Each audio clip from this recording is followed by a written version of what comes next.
नमस्कार बच्चों, मैं संजीत और आज के इस वीडियो में हम लोग बात करने जा रहे हैं फ्रांसीसी क्रांति से संबंधित तमाम जितने भी ऑब्जेक्टिव क्वेश्चंस बनने वाले हैं आपके इस चैप्टर में, उन सभी प्रश्नों को मैं आज डिस्कशन करने जा रहा हूं और मैं उम्मीद करता हूं कि ये सारे प्रश्न जो है वो आपके टर्म 1 के एग्ज़ाम के लिए काफ़ी हेल्पफुल होने वाले हैं।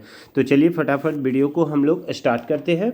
और यदि आपको वीडियो ज़रूर पसंद आती है तो आप इसको ज़रूर से ज़रूर अपने दोस्तों के बीच में शेयर करना ना भूलिएगा और हमारे चैनल को सब्सक्राइब करना भी ना भूलें, ठीक है। तो चलिए समय को देखते हुए हम लोग क्वेश्चंस पे आते हैं। और पहला क्वेश्चन है कि बास्तिल का किला को कब तोड़ा गया था। देखिए सवाल जो है ना ऑब्जेक्टिव में बहुत ही छोटे छोटे सवाल क्रिएट किए जाते हैं ताकि बच्चे जो है वो उसमें कंफ्यूज भी हो सके, है ना। क्वेश्चन जो है वो बहुत आसान है लेकिन बच्चे जो है वो डेट और ईस्वी में कभी कभी कंफ्यूज हो जाते हैं, इसीलिए मैं इस टाइप के भी प्रश्न को इंक्लूड किया हूँ कि बास्तिल का किला को कब तोड़ा गया था। तो 14 जुलाई 1789 को, ठीक है। फिर इसी से एक और संबंधित सवाल है कि बास्तिल का किला जो था वो कहाँ पे था। तो बास्तिल का किला कहाँ पे था, पेरिस में, ठीक है।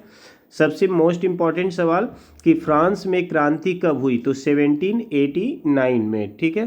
फिर क्रांति से ही संबंधित एक और सवाल, फ्रांस में क्रांति के समय किस राजवंश का शासन था। यानी जिस समय 1789 ईस्वी में वो ऐतिहासिक क्रांति फ्रांस में जो होती है उस समय फ्रांस में किस राजवंश का शासन था। तो वहाँ पर बूब्रो राजवंश का शासन था, ठीक है, जैसा कि आप लोग बुक में भी पढ़े होंगे, ठीक है।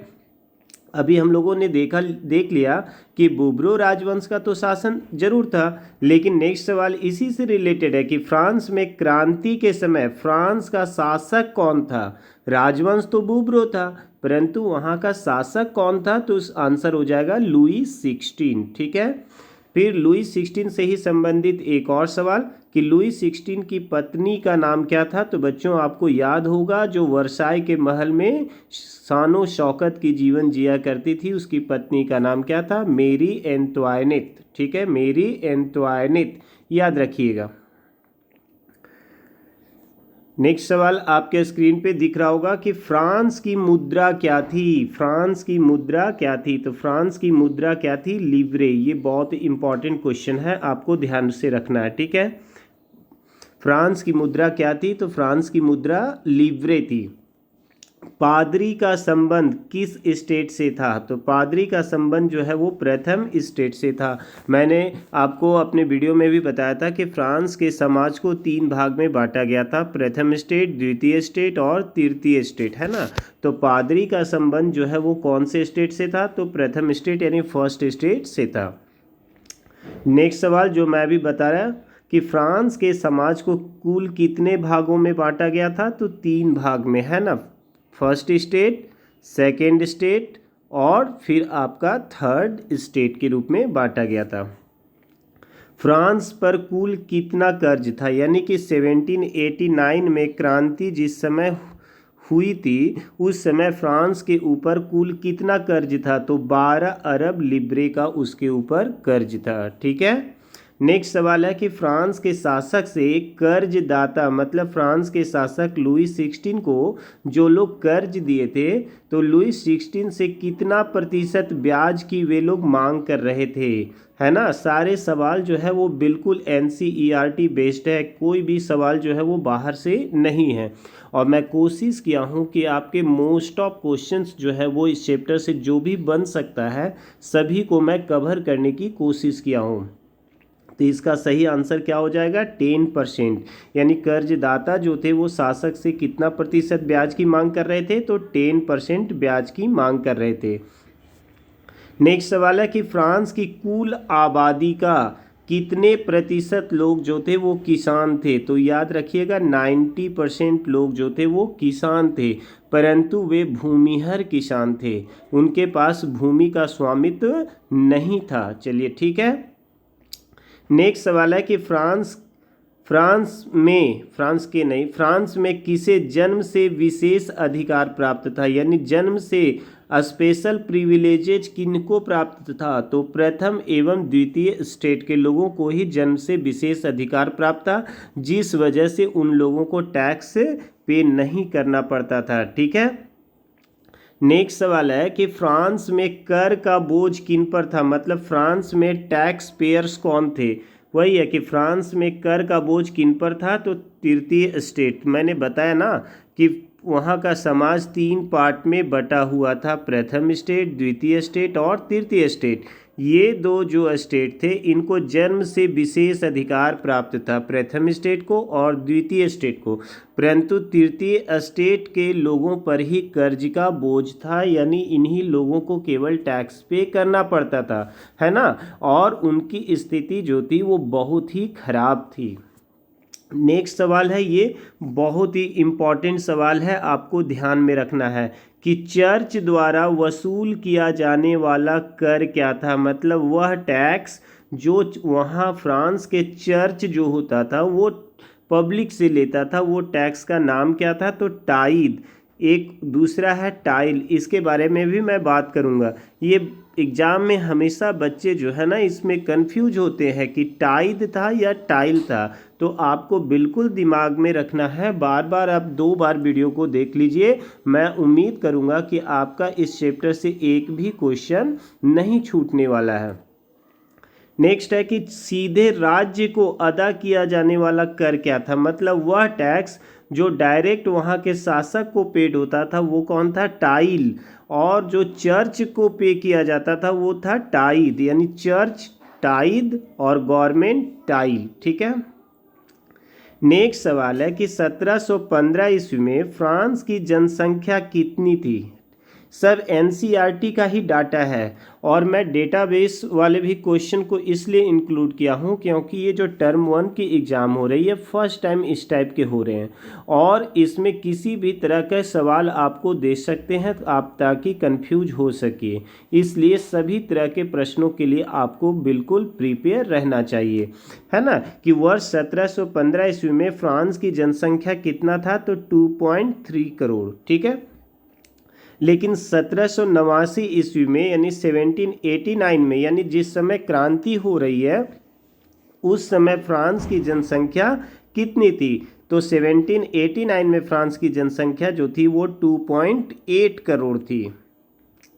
एक और फैक्चुअल क्वेश्चन मैं यहाँ पे इंक्लूड किया हूँ कि ऐसी स्थिति जब जीवित रहने के भी न्यूनतम साधन जो है वो खतरा में पड़ने लगते हैं, यानी खतरे में पड़ने लगते हैं, तो ऐसी स्थिति को क्या कहते हैं, तो जीविका संकट कहते हैं। ऐसे फैक्चुअल क्वेश्चन को भी आपको पढ़ के जाना है ताकि आपसे किसी भी प्रकार के सवाल पूछे तो आप बिल्कुल प्रिपेयर्ड रह सके, है ना। कि ऐसी स्थिति यानी जब जीवित रहने का भी जो न्यूनतम साधन है, मतलब हम जीवित रहने के लिए जो कम से कम साधन हमारे लिए जो आवश्यक है, यदि वो भी हमें अवेलेबल नहीं हो पाने लगे तो ऐसे स्थिति को क्या कहते हैं, जीविका संकट कहते हैं। ठीक है। फ्रांस में मध्यम वर्ग का उदय कब हुआ, तो फ्रांस में मिडिल क्लास का उदय जो है वो कब हुआ है, तो 18वीं सदी में हुआ है। फ्रांस में मिडिल क्लास का उदय कब हुआ है, तो 18th सेंचुरी में हुआ है, याद रखिएगा। और नेक्स्ट सवाल इसी से बेस्ड है कि फ्रांस के जो मध्यम वर्ग के लोग थे, मिडिल क्लास के लोग थे, उनमें कौन कौन से लोग थे, तो पहला हो जाएगा व्यापारी, जिनके बारे में आप पढ़े होंगे कि ऊनी वस्त्र का और रेशमी वस्त्र का समुद्री व्यापार करके इन लोग धन कमाते थे। ठीक है। दूसरा जो थे वो मैन्युफैक्चरर्स थे, यानी कि निर्माता। तीसरा जो मिडिल क्लास में लोग आते थे वो वकील थे, और चौथे लोग जो थे वो प्रशासनिक पद से यानी प्रशासनिक सेवा से जुड़े हुए लोग थे। तो चलिए अब हम लोग कुछ और भी मोस्ट इम्पॉर्टेंट सवाल की ओर बढ़ते हैं, और इस सेक्शन में काफ़ी आपको इम्पॉर्टेंट सवाल देखने को मिलेंगे। नेक्स्ट है कि टू ट्रीटाइजेस ऑफ गवर्नमेंट नामक पुस्तक किसने लिखा है। ये सब मोस्ट इम्पॉर्टेंट सवाल है। ये जो मैं यहाँ पे 4 बुक का बारे में यहाँ पे जो चर्चा करने जा रहा हूँ ये आपको बिल्कुल याद रखना है, क्योंकि एक क्वेश्चन यहाँ से आना बिल्कुल जो है वो तय है। टू ट्रीटाइसेस ऑफ गवर्नमेंट पुस्तक किसने लिखी है? तो जॉन लॉक ने लिखा है। ठीक है, इसी प्रकार से the esprit of the laws, ठीक है, याद रखेंगे आप लोग। The esprit of the laws नामक पुस्तक किसने लिखा है? तो मॉन्टेस्क्यू ने लिखा है।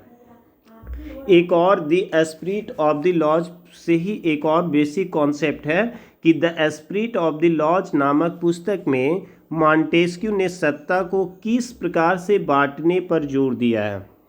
बहुत बहुत इम्पॉर्टेंट है ये सारे टॉपिक, आपको बिल्कुल इसको इग्नोर नहीं करना है कि the spirit of the laws जो उन्होंने पुस्तक लिखा था मॉन्टेस्क्यू साहब ने, उसमें उन्होंने सत्ता को किस प्रकार से विभाजित किया है। तो उसने सत्ता को एक हाथ में केंद्रीकृत नहीं रखा, बल्कि सत्ता को यानी पावर को विधायिका में, कार्यपालिका में और न्यायपालिका में बांटने पर जोर दिया था।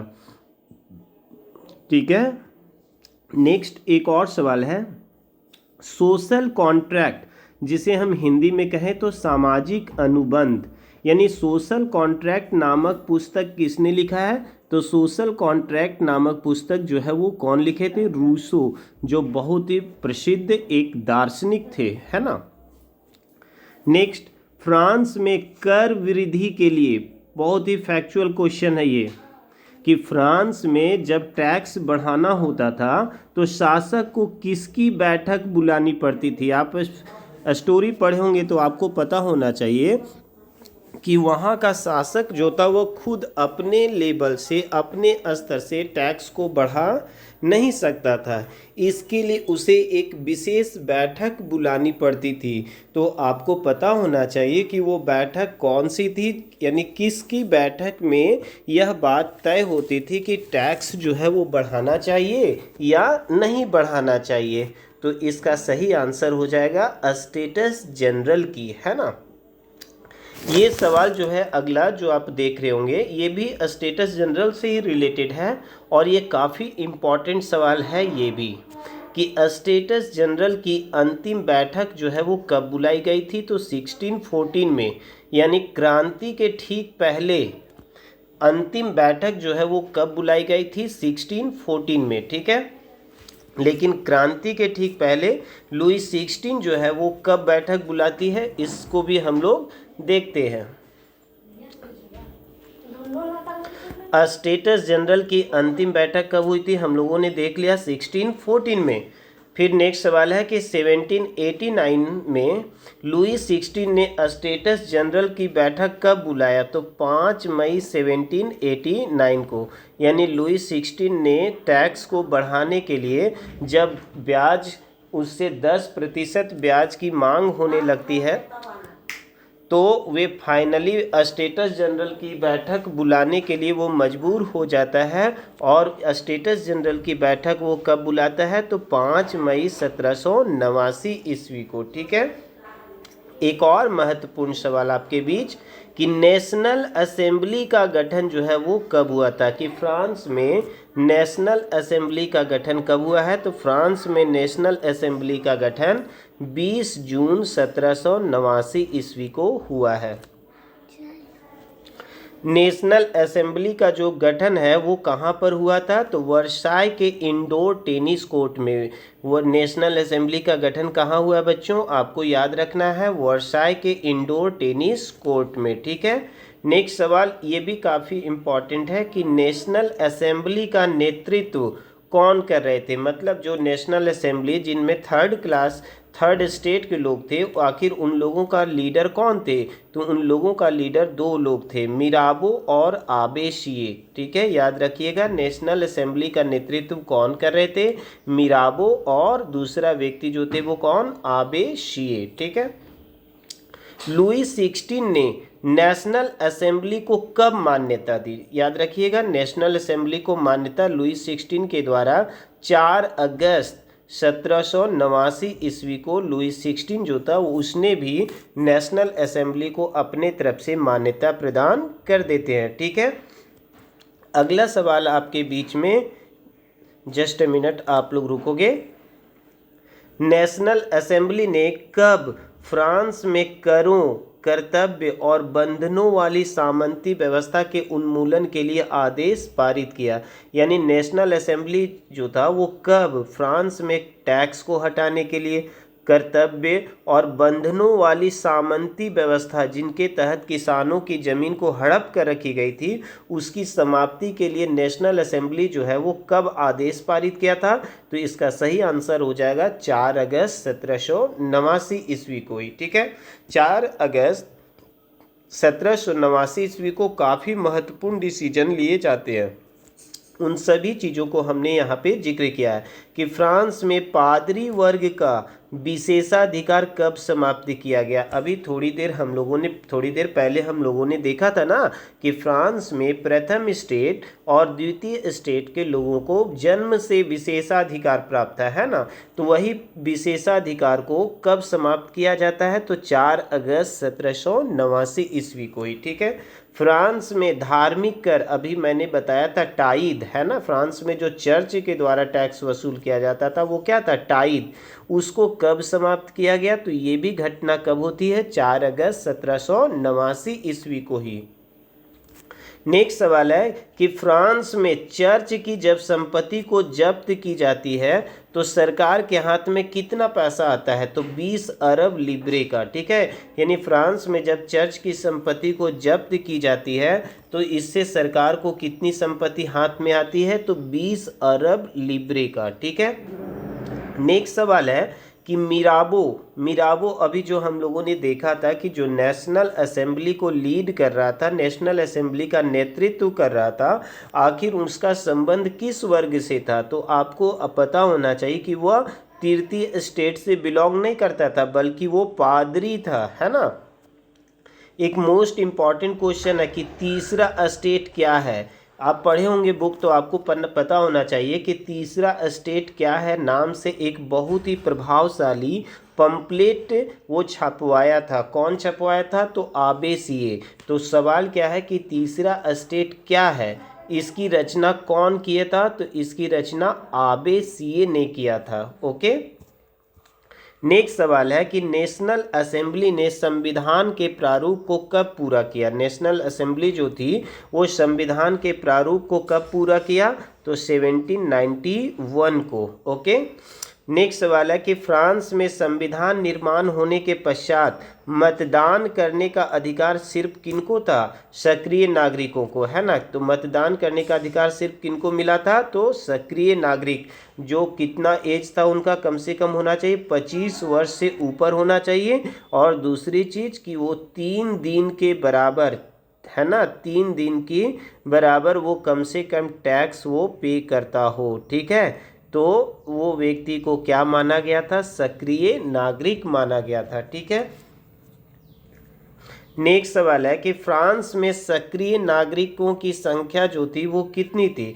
कि फ्रांस में सक्रिय नागरिकों को मतदान करने का अधिकार था, तो उनकी संख्या जो थी वो कितनी थी? तो 40 लाख थी।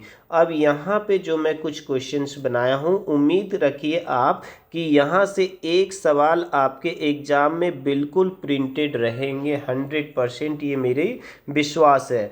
कि टूटी हुई जंजीर जो था वो किसका प्रतीक था? तो टूटी हुई जंजीर आज़ादी का प्रतीक था। ठीक है, ठीक इसी प्रकार से त्रिभुज के अंदर रोशनी बिखेरती आँख, आप बुक में भी देखे होंगे कि इस तरह का एक चित्र बना होगा, है ना, कि त्रिभुज के अंदर रोशनी बिखेरती आँख जो है वो किसका प्रतीक था? तो ज्ञान का प्रतीक था।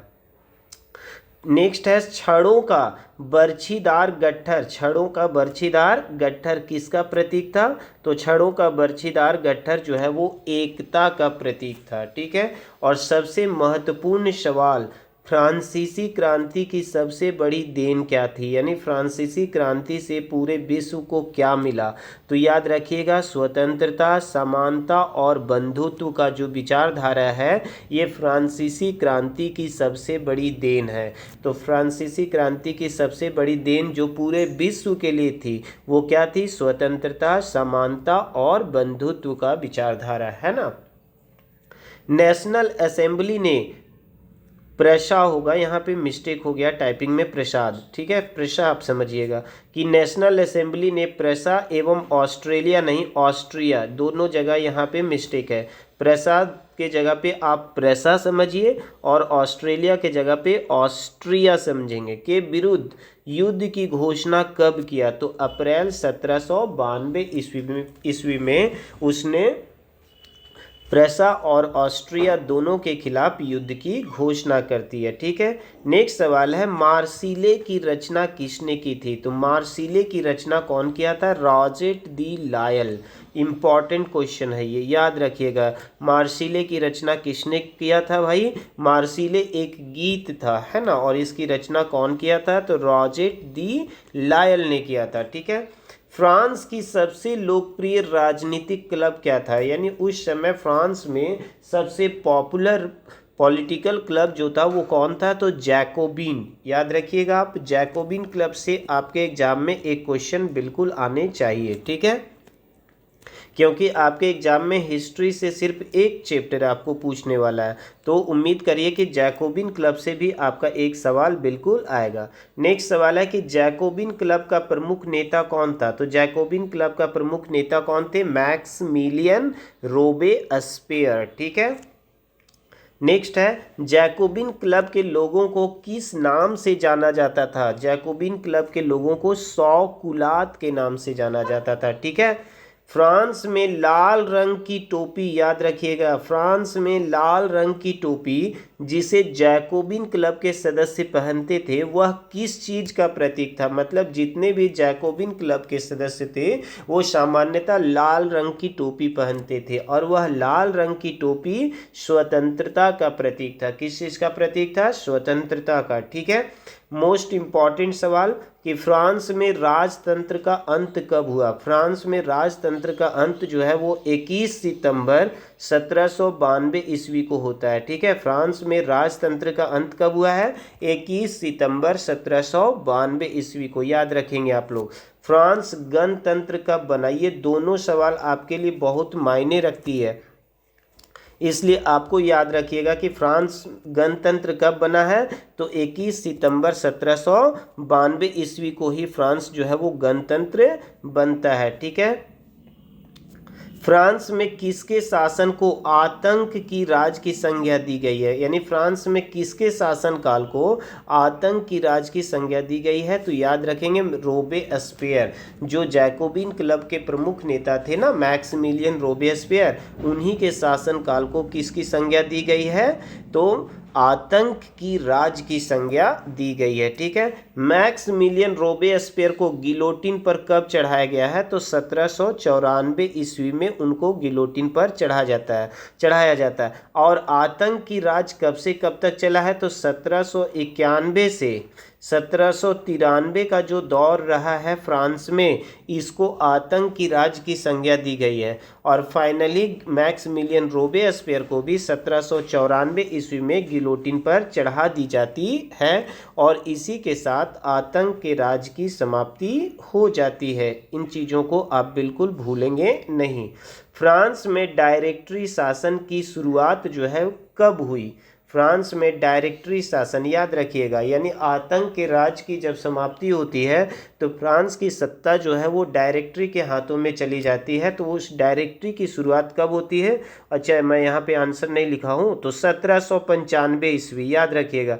फ्रांस में डायरेक्टरी की शुरुआत जो है वो कब होती है? तो 1795 ईस्वी में। और इसके बारे में भी मैं वीडियो अपना यूट्यूब चैनल पे अपलोड किया हूँ। फ्रांसीसी क्रांति से संबंधित कम से कम 3 वीडियो आपको मेरे यूट्यूब चैनल पे मिलेंगे।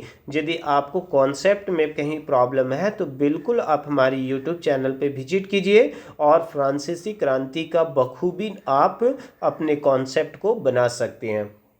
बहुत ही इम्पॉर्टेंट सवाल है कि फ्रांस में महिलाओं को मताधिकार कब मिला? यानी फ्रांस की महिलाओं को वोट डालने का अधिकार कब मिला? तो याद रखिएगा बहुत बाद में मिला है, 1946 में, ठीक है। फ्रांस में महिलाओं का सबसे प्रसिद्ध क्लब कौन था? यानी फ्रांस की महिलाओं का भी अपना राजनीतिक क्लब था और उसका नाम क्या था?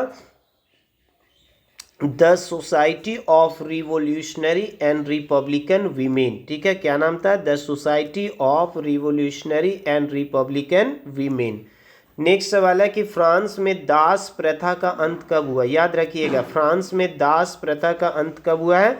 1974? नहीं, रॉन्ग है, टाइपिंग मिस्टेक है, ये 1794 होगा। ठीक है, फ्रांस में दास प्रथा का अंत कब हुआ है? 1794 ईस्वी में। फ्रांस में नेपोलियन बोनापार्ट कब शासक बना? याद रखिएगा कि फ्रांस में डायरेक्टरी शासन का अंत करके नेपोलियन बोनापार्ट जो है वो फ्रांस की सत्ता को अपने हाथों में ले लेता है। कब? तो 1804 ईस्वी में। ठीक है बच्चों, तो आइए अब थोड़ा और दो चार क्वेश्चन देखते हैं कि किसे यूरोप के आधुनिकीकरण का अग्रदूत माना जाता है। बहुत इंपॉर्टेंट सवाल है कि किसे यूरोप के आधुनिकीकरण का अग्रदूत माना जाता है? तो याद रखेंगे नेपोलियन बोनापार्ट को। ठीक है, और बहुत इंपॉर्टेंट सवाल आप सबों के लिए ये, किस युद्ध में नेपोलियन की हार हुई और उसका पतन हो गया? मतलब किस युद्ध में हारने के बाद नेपोलियन का अंत हो गया? तो याद रखिएगा 1815 ईस्वी में वाटरलू के युद्ध में। ठीक है, यानी वाटरलू के युद्ध में ही नेपोलियन जब पराजित हो जाता है तो उसका अंत शुरू वहीं से हो जाता है। तो आई होप आप सबों को ये सारे क्वेश्चन जो है वो समझ में आ गए होंगे, और वाकई में आपको पसंद आया हो तो प्लीज़ आप हमारे चैनल को सब्सक्राइब कीजिए और अपने दोस्तों के बीच इस वीडियो को ज़रूर शेयर करें। धन्यवाद।